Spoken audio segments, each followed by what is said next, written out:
Hello അസ്സലാമലൈക്കും. ഇന്നിതാ അടിപൊളി ഒരു പുഡിംഗ് റെസിപ്പിയാണ്. സിമ്പിൾ പുഡിംഗ്, ആർക്ക് വേണമെങ്കിലും വീട്ടിൽ എളുപ്പം തയ്യാറാക്കാവുന്ന ഒരു ബട്ടർ പുഡിംഗ്. നമുക്ക് ബട്ടർ പുഡിംഗ് എങ്ങനെ ചെയ്യാൻ നോക്കാം. പുഡിംഗ് ഉണ്ടാക്കാൻ വേണ്ടിയിട്ട് ഞാനിതാ 500 ml പാലെടുത്ത് വെച്ചിട്ടുണ്ട്. അതേപോലെ നമ്മളെ പുഡിങ്ങിന്റെ കൂട്ടുണ്ടാക്കാൻ വേണ്ടി അടികട്ടിയുള്ള ഒരു കടായും എടുത്ത് വെച്ചിട്ടുണ്ട്. പിന്നെ ഇവിടെ കണ്ടോ, ഞാൻ ചൈന ഗ്രാസ് തിളയ്ക്കാൻ വെച്ചിട്ടുണ്ട്. കണ്ടല്ലേ, ഒരു 5 ഗ്രാം ചൈന ഗ്രാസ് 500 ml പാലിലാണ്. അത് നന്നായിട്ട് കഴുകി ഒരു 15 മിനിറ്റ് കുതിർത്തിയിട്ട് ഒരു 1/2 കപ്പ് വെള്ളത്തിൽ അല്ലെ ഒരു 3/4 കപ്പ് വെള്ളത്തിൽ കുഴപ്പമില്ല, ഞാൻ ഒരു മീഡിയം ഫ്ലെയിമിൽ തിളയ്ക്കാൻ വെച്ച് മെൽറ്റ് ആവാൻ വെച്ചതാണ്. അത് അവിടെ നിന്ന് റെഡി ആവട്ടെ. ഇനി അതേപോലെ നമ്മളെ കസ്റ്റാർഡ് പൗഡർ ആണ്. 1 ടേബിൾ സ്പൂൺ കസ്റ്റാർഡ് പൗഡർ ഒരു ബൗളിൽ ഇട്ട് വെച്ചിട്ടുണ്ട്. നമ്മളെ പാലിന് ഒരു 2 ടേബിൾ സ്പൂണ് പാലെടുത്തിട്ട് ഈ 1 ടേബിൾ സ്പൂണ് കസ്റ്റാർഡും പൊടിയൂടെ ചേർത്തിട്ട് നന്നായിട്ടൊന്ന് യോജിപ്പിക്കും. നന്നായിട്ട് യോജിപ്പിക്കണേ, കട്ടല്ലാതെ യോജിപ്പിക്കും. നമ്മളെ കസ്റ്റാർഡ് മിക്സില് നന്നായിട്ട് യോജിച്ച് അത് ആദ്യം നമ്മളെ ഈ ബൗളിലേക്ക് അങ്ങ് ചേർത്തി കൊടുക്കും. ഒരു 1/4 കപ്പ് പഞ്ചസാര ഞാൻ ചേർത്തിട്ടുണ്ട്. നമുക്ക് വേണമെങ്കിൽ ലാസ്റ്റ് വീണ്ടും ചേർക്കാം കേട്ടോ.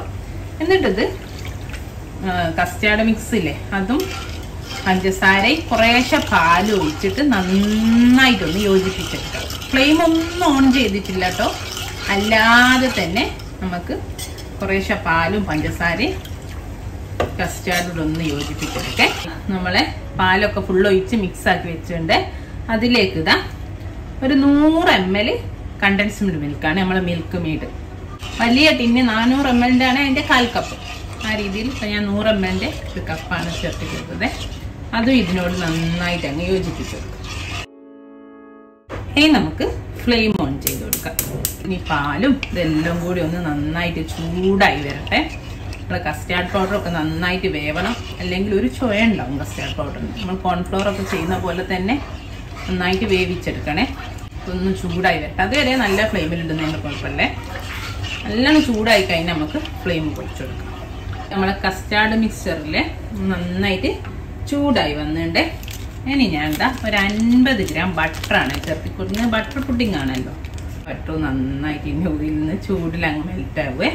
പ്രത്യേകം ശ്രദ്ധിക്കാം, ഉപ്പുള്ള ബട്ടർ അല്ല കേട്ടോ, ഉപ്പില്ലാത്ത ബട്ടർ, അൺസാൾട്ടഡ് ബട്ടറാണ്. നമ്മൾ പുഡിംഗ് ആണ്, ഉപ്പായിരിക്കും ടേസ്റ്റ് കേട്ടോ. ഉപ്പിൻ്റെ ടേസ്റ്റാണ് വരിക സാൾട്ടഡ് ഉപയോഗിച്ചാൽ. അൺസാൾട്ടഡ് ബട്ടർ തന്നെ ഉപയോഗിക്കാം. അപ്പോൾ അതാ അത് മെൽറ്റ് ചെയ്യുന്നപ്പോഴേക്ക് നമ്മളെ ചൈന ഗ്രാസ് വേർന്ന് നന്നായിട്ട് മെൽറ്റ് ആയിൻ്റെ അത് ഇതിൻ്റെ കൂടെ അങ്ങ് ഒഴിച്ചു കൊടുക്കാം. അപ്പോൾ ബാക്കിയുള്ളത് ഇതിൻ്റെ കൂടെ അങ്ങ് ആയിക്കോളും. നന്നായിട്ടൊന്ന് തിളച്ച് വരട്ടെ. കസ്റ്റാർഡ് ചൈന ഗ്രാസിൻ്റെ ഈ മിൽക്കിൻ്റെ കൂട്ട് നന്നായിട്ട് തിളച്ച് വരുന്നുണ്ട്. ആ ഒരു സമയത്ത് ഇതാ 3 ബ്രെഡ് പീസ് സൈഡ് കട്ട് ചെയ്ത് വെച്ചിട്ടുണ്ട്. മിൽക്ക് ബ്രെഡ് യൂസ് ചെയ്യാൻ നോക്കുക കേട്ടോ. അപ്പോൾ ഇനി ഞാൻ ചെറിയ പീസുകളാക്കിയിട്ട് ഇതിലേക്ക് ഇട്ട് കൊടുക്കുകയാണ്.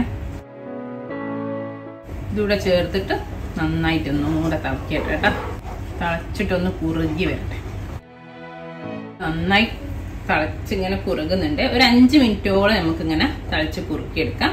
ലാസ്റ്റ് നമുക്കിതാ ഒരു നുള്ളു ഉപ്പ് ഇട്ടോ, ഇത്തിരി വെള്ളം പുളിയുള്ള പോലെ ഫീൽ ചെയ്യുന്ന നോക്കിയിട്ട് ഉണ്ടെങ്കിൽ ഒരു നുള്ളു ഉപ്പ് ചേർത്തി കൊടുത്താൽ ആദ്യം, ലാസ്റ്റ് ചേർത്താൽ മതി. ആദ്യം തന്നെ ഉപ്പ് ചേർത്താൽ പിന്നെ കുറുകി വരുമ്പോൾ ചിലപ്പോൾ ഉപ്പ് അധികം കഴിക്കും.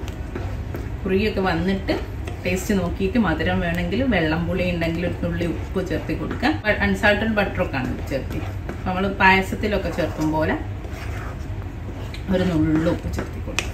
ഇത്രേ ഉള്ളൂ. ഇനി ഞാനിത് തീ ഓഫ് ചെയ്ത് കണ്ടോ, നല്ല ക്രീമി ടെക്സ്ചർ വന്നിട്ടുണ്ട്. ഇത് നന്നായിട്ടൊന്ന് ചൂടണിയട്ടെ. എന്നിട്ട് നമുക്കൊരു പണിയോടുണ്ട്. ഈ ഒരു സമയത്ത് നിങ്ങൾക്ക് വേണമെങ്കിൽ കുറച്ച് അണ്ടിപ്പരിപ്പോ ബദാമോ പൊടിച്ചത് ചേർക്കാം. ഈ ഒരു സമയത്ത് തന്നെ ചേർത്തി കൊടുക്കാം, അല്ലെങ്കിൽ കുറച്ച് കഴിഞ്ഞിട്ട് ചേർത്താൽ അത് സമയം ഞാൻ ആകുമ്പോൾ പറയട്ടോ. അത് ഫസ്റ്റ് ഒന്ന് ചൂടണിയട്ടെ. വേറൊരു കാര്യം, ഞാൻ കസ്റ്റാർഡിൽ വാനില ഫ്ലേവർ ആയതുകൊണ്ട് ഇനി വാനില എസൻസ് ചേർക്കുന്നില്ല. നിങ്ങൾക്ക് പ്ലെയിൻ ആണെങ്കിലും ഒരു ഫ്ലേവർ ഇല്ലാത്തതാണെങ്കിലോ നിങ്ങൾക്ക് എക്സ്ട്രാ വാനില വേണമെങ്കിലോ ഒരു 1/4 ടീസ്പൂൺ വാനില എസൻസ് കൂടെ ചേർത്ത് കൊടുക്കാം. ഞാനിപ്പോൾ എനിക്ക് അത്ര മതി ആയതുകൊണ്ട് അതിൽ ഓൾറെഡി ഫ്ലേവർ ഉണ്ടല്ലോ കസ്റ്റാർഡിൽ, അപ്പോൾ എക്സ്ട്രാ ആഡ് ചെയ്യുന്നില്ല. വേണമെങ്കിൽ ഒരു 1/4 ടീസ്പൂൺ കൂടെ ആഡ് ചെയ്ത് കൊടുക്കാം കേട്ടോ. നമ്മളെ പുഡിംഗ് കൂട്ട് ചൂട് തന്നെയുണ്ട് ഒരുവിധം. ഇനി ഞാനിത് നമ്മളെ ബ്ലെൻഡറിൽ ഇട്ടിട്ട് നന്നായിട്ടൊന്ന് ബ്ലെൻഡ് ചെയ്തെടുത്ത്. കാരണം നമ്മളെ ബ്രെഡിന്റെ ചെറിയ ചെറിയ കഷ്ണങ്ങൾ കണ്ടു നിങ്ങൾ. ഇത് കടിക്കാൻ ഇഷ്ടമുള്ളവർക്ക് ഇങ്ങനെ തന്നെ സെറ്റ് ചെയ്യാം. ഞാൻ ഒന്നൊന്ന് ബ്ലെൻഡ് ചെയ്തെടുക്കട്ടെ കേട്ടോ. നന്നായിട്ട് ഒന്ന് ബ്ലെൻഡ് ചെയ്തെടുത്തിട്ടുണ്ട്. ഇനി നമുക്ക് പുഡിംഗ് ട്രേയിലേക്ക് ഒഴിക്കാം. ഇപ്പൊ ഇവിടെ ഒരു പുഡിംഗ് ട്രേ എടുത്തിട്ടുണ്ട്. അതേപോലെ ഞാൻ കുറച്ച് നട്ട്സ് പൊടിച്ചു വെച്ചിട്ടുണ്ട്.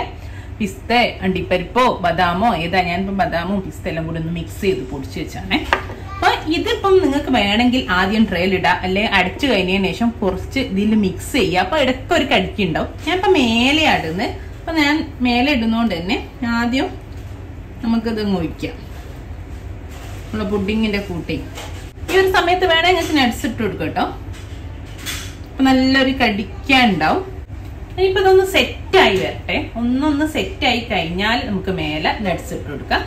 നട്ട്സ് പിടിച്ചത് ഇപ്പൊ ഇട്ടാങ്ങ് ഉള്ളു പോകുന്നോണ്ട് ഒരു കുഴപ്പമില്ല കേട്ടോ. ടേസ്റ്റ് ആണ് കഴിക്കുമ്പോ ഇങ്ങനെ ഇടയ്ക്ക് ഇങ്ങനെ നട്ട്സിന്റെ കടിയൂടി വരുമ്പോ. അങ്ങനെ വേണ്ടിയവർക്ക് അങ്ങനെ ചെയ്യാം. ഞാനിപ്പോ ഇതൊന്ന് സെറ്റായിട്ട് മേലെയാണ് ഇടുന്നത്. നമ്മുടെ പുഡിങ് ഒരു ഹാഫ് സെറ്റായിട്ട് ഞാൻ ഫ്രിഡ്ജിൽ വെച്ചിട്ടില്ല കേട്ടോ. പുറത്ത് തന്നെ വെച്ച് ഒരു അരമണിക്കൂർ കഴിഞ്ഞപ്പോഴേക്കും ഒരു ഹാഫ് സെറ്റായിട്ട്. ഇനി നമ്മള് നട്ട്സില് അതൊന്ന് മേലെ ഇട്ട് കൊടുക്കാം. നമ്മളെ അടിപൊളി ടേസ്റ്റിലുള്ള ബട്ടർ പുഡിംഗ് ഇവിടെ റെഡിയാണ്. ഇത് ഇനി ഒരു 2 മണിക്കൂർ ഒന്ന് തണുക്കണം. 2-3 മണിക്കൂർ ഫ്രിഡ്ജിൽ നന്നായിട്ട് കവർ ചെയ്തിട്ട് വെക്കുക, എടുക്കുക, കട്ട് ചെയ്യുക, കഴിക്കുക. നല്ല അടിപൊളി ആണെങ്കിൽ അതിന് സിമ്പിൾ, പ്രത്യേകിച്ച് ഒരു ഇൻഗ്രീഡിയൻസ് ഒന്നും ഇതിൽ വേണ്ട. ആകെയുള്ള ബട്ടറാ. അപ്പൊ ബട്ടറൊക്കെ ഈസി നമുക്ക് കിട്ടും, അല്ലെങ്കിൽ ഉണ്ടാക്കാം. അത്രയും സിമ്പിളാണ്. അപ്പൊ എല്ലാരും കണ്ടല്ലോ. ഇൻഷാ അല്ലാഹ് ഒരു അടിപൊളി വേറെ റെസിപ്പി ആയിട്ട് നമുക്ക് വീണ്ടും കാണാം. Thank you.